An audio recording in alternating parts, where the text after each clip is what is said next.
சொல்லுவவங்கள்ட்ட இதுவும் பஞ்சாயத்தா வருது. வந்தவன என்ன செய்யறாங்க, முகேஷுடைய பரிதாபத்தை எல்லாம் பார்த்துட்டு இந்த அம்மா கூப்பிடுறாங்க. ஏமா பாவமா இருக்குது, நீ சேர்ந்து வாழ்ந்தா என்ன அப்படின்னு கேட்கறாங்க. அவர் பார்த்தா பரிதாபமா இருக்குது, உன் ஏகத்திலே அவர் உருவி போயிட்டு இருக்கிறாரு, நீ வாழ்க்கையை அவரோட சேர்ந்து நடத்தலாமே. அப்ப அந்த அம்மா என்ன கேட்கறாங்க, இது உங்க தனிப்பட்ட யோசனையா மார்க்க கட்டளையான்னு கேட்கறாங்க. மார்க்கத்துல சேர்ந்துதான் வாழணும் கட்டலான்னு நான் கேட்டுறேன், உங்க தனிப்பட்ட யோசனை எனக்கு வேண்டியது இல்ல அப்படிங்கிறாங்க. நம்ம விவரமா கேட்கறாங்க. ரசூல் ஸல்லல்லாஹு அலைஹி வஸல்லம் சொன்னது மார்க்கங்கிற அடிப்படையில் இதை சொல்றீங்களா, அல்ல பாவம் பரிதாபப்பட்டு சொல்லுங்க நீங்க சொல்லுவீங்கல்ல அந்த மாதிரியான வார்த்தையான்னு கேட்கறாங்க. அப்ப ரசூல் ஸல்லல்லாஹு அலைஹி வஸல்லம் சொன்னாங்க, மார்க்க கட்டளை கிடையாது, உனக்கு ரைட் இருக்குது. புருஷனை பிடிக்கலன்னு சொன்னா ஏன்னு சொல்லக்கூடிய ரைட் உனக்கு இருக்குதுமா. நானா பரிதாபப்பட்டு மனுஷங்கிற முறையெல்லாம் சொல்றேன், இல்ல வேணாம் விட்டுருங்க, லா ஹாஜத்திலே செய்தி எனக்கு ஒரு தேவையில்லைன்னு நம்ம மறுத்துறாங்க. அப்படியே சாய் போச்சு. அப்ப என்ன எதுக்கு இதை பாக்குறோம், இதெல்லாம் பேசுவாங்க, இதெல்லாம் தான் பேசணும், அதுதான் கல்யாணம், இதெல்லாம் தான் பேச வேண்டும். அப்ப குடும்ப வாழ்க்கையில ஈடுபட்டிருக்கக்கூடிய நேரத்தில் நிறைய இந்த நவீன யுகத்துல நிறைய தப்பான செய்திகளை எல்லாம் தெரிந்து வைத்துக் கொண்டு குடும்ப வாழ்க்கையை நாசமாக்கி கொண்டிருக்கிற காட்சியை பார்க்கிறோம். லட்சத்துல ஒருவருக்கு தான் அந்த ஆண்மை இல்லைங்கிற ஒரு நிலைமை இருக்கும். ஆனால் நிறைய பேர் என்ன செய்யறாங்க, நமக்கு ஏதோ குறைபாடு இருக்குது. அது காரணம் என்ன, அவர்களுக்கு சில விஷயங்கள் விளங்கவில்லை. மனோதத்துவ ரீதியாக சில விஷயங்களை சரி பண்ணாலேயே எல்லாமே சந்தோஷம் கிடைச்சு போய்விடும். அது விளங்காத காரணத்தினால கண்ட லேய வைக்கிறோம், மாத்திரை வைக்கிறோம், அதை சொல்லி அதை வாங்கி ஒட்டுமொத்த உடம்பை நாசமாக்கி கொண்டிருக்கிற காட்சியை பார்க்கிறோம். அப்ப ரெண்டு பேரும் மனம் விட்டு பேசணும், ஏங்க உங்களுக்கு இந்த மாதிரி பிரச்சனை இருக்கு, உனக்கு இந்த மாதிரி பிரச்சனை இருக்குது, இது என்ன செய்யலாம், நம்ம ரெண்டு பேரும் கன்சல்ட் பண்ணுவோமே, ஒரு மனோதத்துவ டாக்டர் போகலாமே, இந்த மாதிரி எல்லாம் கூட பேசி அதை என்ன செய்யணும், கிளைம் பண்ணணும். அது உரிமை. சந்தோஷமாக இருக்கிறது என்பது கணவனுக்கு மனைவிக்கு உள்ள உரிமை. இதை நம்ம ஒழுங்கா செயல்படுத்துறோமா, ஒரு வேளை நமக்கோ ஆண் தரப்புலையோ பெண் தரப்புலையோ இது சரியே வராது என்கிற ஒரு நிலைமை வறுமையானால் அப்ப நமக்கு மார்க்கம் என்ன காட்டுது, இனிம்ராத்துன் அல்லாஹ் குர்ஆன்ல சொல்லி காட்டுகிறான், இனிம்ராத்துன் ஆபத்தும் என்ப அலிஹா நுசூசன் அவ் யராவன். ஒரு பெண் கணவனிடத்தில் இருந்து ஒரு புறக்கணிப்பை ஒரு அதிருப்தியை அவள் சந்திப்பாளையானால், புறக்கணிப்பு என்ன அதை சில இடங்களை சொல்லி காட்டுறான், அவன் எப்போதான் மாட்டேங்கிறான். புறக்கணிப்பு என்ன, ஒரு மனைவி கணவனோடு இருந்து கொண்டிருக்கிறாள், ஆனா அந்த கணவன் என்ன செய்யறான், எப்ப பார்த்தாலும் புறக்கணிக்கிறான்னு அர்த்தம், இந்த புறக்கணிப்பு தான். அப்ப குடும்ப வாழ்க்கையை அவன் நமக்கு கிடைக்கல என்கிற மாதிரி நிலைகள் வறுமையானால் பலா ஜுனாஹ அலைஹிமா ஐ இஸ்லிஹா, ரெண்டு பேரும் ஒன்னா உட்கார்ந்து பேசி ஒரு இணக்கமான முடிவுக்கு வருவது தப்பு இல்லை. கல்யாணம் தான் பண்ணிட்டமே, நடந்து போச்சு, அது தேவை கிடையாது. என்ன செய்யணும், நீங்க என்னை ஒரே அலட்சியப்படுத்துறீங்க, எனக்கு பிடிக்கல, எனக்கு நான் அதிக சந்தோஷம் நான் விரும்புகிறேன், அதனால நமக்குள்ள ஒரு பேசி முடிவு எடுத்துக்கிடுவோம். இது பஞ்சாயத்துல கொண்டு வர வேண்டிய தேவையில்லை. அவர்களுக்குள்ளேயே கொலாஜுனாக அலைஹிமா ஐ இஸ்லிஹா, அவங்களுக்குள்ள இணக்கத்தை ஏற்படுத்திக் கொள்வது தப்பு கிடையாது, பிரிந்து கொள்வதும் தப்பு கிடையாது. அவங்க பிரியணும்னு முடிவெடுத்து விட்டார்களே, ஆனால் ரெண்டு பேரையுமே அல்லாஹ் நல்லபடியாக ஆக்கி வைப்பான். ஆனால் இணக்கத்தை என்ன இணக்கம், சரி அவருக்கு இதான் முடியுது இவருக்கு இதான் முடியுது அப்படின்னு சொல்லி அட்ஜஸ்ட் பண்ணிட்டு போய்விட்டால் அது சிறந்தது. நீங்க பேசி என்ன செய்யணும், அட்ஜஸ்ட் பண்ணி போறாங்க, அட்ஜஸ்ட் பண்ணி போயிருங்க.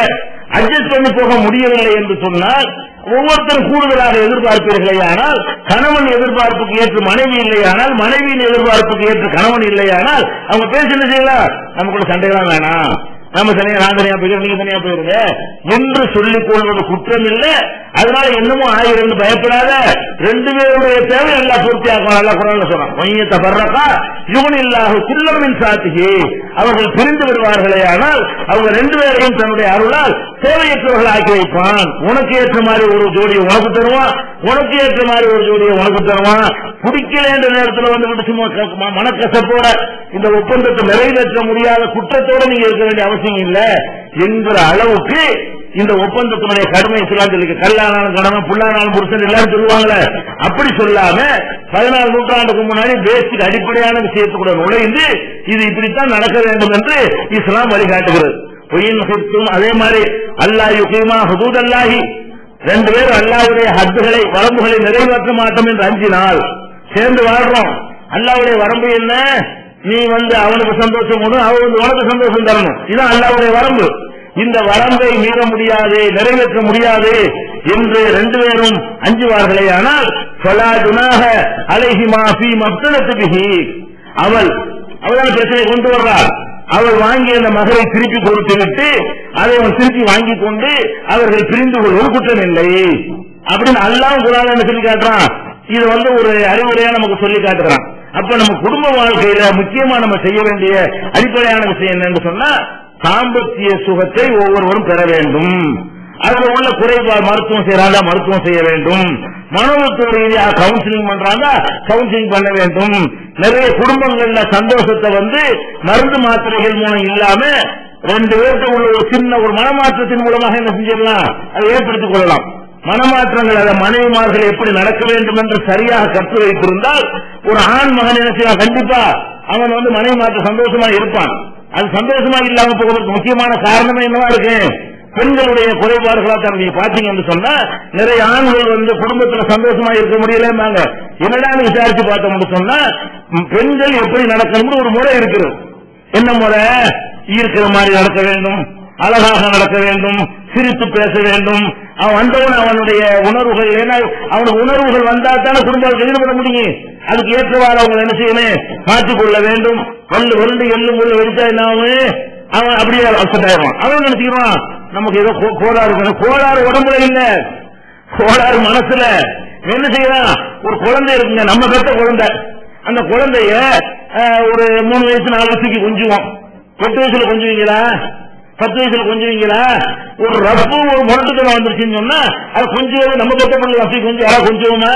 அதே மாதிரிதான் மனைவிமார்கள் கொஞ்சுவதற்கு மாதிரியான ஒரு தன்மையில இருந்தால்தான் ஆண்களுக்கு என்ன வரும், ஒரு ஈடுபாடு, ஒரு ஆசை, அவங்களுடைய உணவுகள் வரும். நிறைய பெண்கள் இதுல ஃபெயிலியர் ஆகிறாங்க, அவங்கள அழிச்சுக்கிறாங்க. ஆண்கள் எல்லாம் கரெக்டா தான் இருப்பாங்க. நாம லட்சத்துல ஒருத்தனா குறைபாடு உள்ளவனாக இருப்பான். ஆண்கள் எல்லாம் சரியா தான் எல்லாம் படைச்சிருக்கிறான். குறைபாடுனால அப்படித்தான் இருக்கும். குருடன்னா ஒரு 10 பேர் குருடனா இருப்பான். ஊனங்கள் எல்லாமே லட்சத்துல கணக்குல தான் வருமே தவிர ஊனம் சரிக்கு சரியாவெல்லாம் இருக்காது. 1500 இருக்காது ஊனங்கள். இது ஊனம். எது ஆண்மை இல்லைங்கிற ஒரு ஊனம். இது நிச்சயமாக அனைவருக்கும் இருக்க முடியாது, அதிகமானவற்றை இருக்க முடியாது. ஆனால் நிறைய பேர் அவனுக்கு நல்லா இருந்தும் கூட, அவன் திடகாத்திரமா இருந்தும் கூட, அவனுக்கு உடல் ரீதியாக எந்த குறைபாடும் இல்லாமல் இருந்தும் கூட குடும்பத்துல வீட்டுக்குள்ள நுழைஞ்ச உடனே பயந்துகிட்ட நுழைவான். எள்ளு வெடிக்குமா, புல்லு வெடிக்குமா, என்ன அவங்க தெரியலையே. இப்ப என்னவாக அவன் ஆசனை வராது. ஆண்களுக்கு அந்த மூடுகள்லாம் இணக்கமா இருந்தா தான் அவனுக்கு என்ன வரும், அந்த குடும்ப வாழ்க்கையில ஒரு சந்தோஷமே வரும். அப்ப அதை வணங்கி நடந்து கொள்ள வேண்டும். அவங்க கையில தான் அது இருக்குது. இதையும் பெண்கள் தான் கடைபிடிக்கிறது கிடையாது. பெண்கள் அதை மட்டும் கடைபிடித்து விட்டார்கள். நிறைய குடும்பங்களில் உள்ள ப்ராப்ளம் சால்வ் ஆகி போய்விடும். அப்ப இப்படி எல்லாம் இருக்கும்போது இந்த ஒப்பந்தத்தை நம்ம புரிந்து கொள்ள வேண்டிய விஷயம் என்ன, குடும்ப வாழ்க்கையில நம்ம சரியா இருக்கிறோமா, ரெண்டு பேரும் யோசிக்கணும். ஏன் சரி, இதெல்லாம் எங்க உங்களுக்கு கிடைக்கும்? ஒரு கவுன்சிலிங் போனா நீங்க எப்படி நடக்கிறீங்க, நீங்க எப்படி நடக்கிறீங்கன்னு கேட்டு ரெண்டு பேருக்கு உள்ள குறைபாடுகளை சொல்லி நீ உன்னை எப்படி மாத்திக்கப்பா, நீ உன்னை எப்படி மாத்திக்கப்பான்னு அப்புறம் சந்தோஷமா இருப்பாங்க. இவ்வளவுதான் இருக்கு, மருந்து மாத்திரம் தேவை கிடையாது. அப்ப அந்த மாதிரியான ஒரு விஷயங்களை கூட வெக்கப்படுறாங்க. ஆஹா நமக்கு செய்யறது நம்ம ஆண்மையில் நினைச்சு இப்படிதான் நினைக்கிறாங்க. இதெல்லாம் ஆண்மை மேற்ற கிடையாது. தப்பாக புரிந்து கொள்வதால் ஏற்படுகிற ஒரு மேற்று. ஆணை பற்றி பெண்ணும், பெண்ணை பற்றி ஆணும் சரியான முறையில் புரிந்து கொள்வார்களே. ஆனால் இது ஒரு பஞ்சாயத்து விவகாரமே இல்ல, எளிதில் தீர்க்க வேண்டிய ஒரு விஷயம். இதை விளங்கி கொண்டு நடக்கணும், புரிந்து கொள்ள வேண்டும். அடுத்து என்ன, சில குடும்பங்கள்ல பாக்குறோம், ஒருத்தர் அந்த மனைவி விரும்பவே மாட்டேங்கிறான், சந்தோஷமா இருக்கவே மாட்டேங்கிறான், வெறுக்கிறான், அவளோட வாழ்க்கை நடத்தவே மாட்டேங்கிறான். அப்புறம் என்ன பண்றான், அவளை விடவும் மாட்டேங்கிறான், குடும்ப வாழ்க்கை நடத்த மாட்டேங்கிறான், சந்தோஷம் கொடுக்க மாட்டேங்கிறான். அல்ல டைவர்ஸ் பண்ணியாவது விட்டு வேற யாரை கல்யாணம் பண்ணிக்கணுமா இல்லையா, அதுக்கும் விட மாட்டேங்கிறான். சில பேர் டைவர்ஸ் பண்ணிவிட்டு அவ வேற ஒரு கல்யாணத்தை 4 நாள் வைங்க கெடுத்து விடுறான்.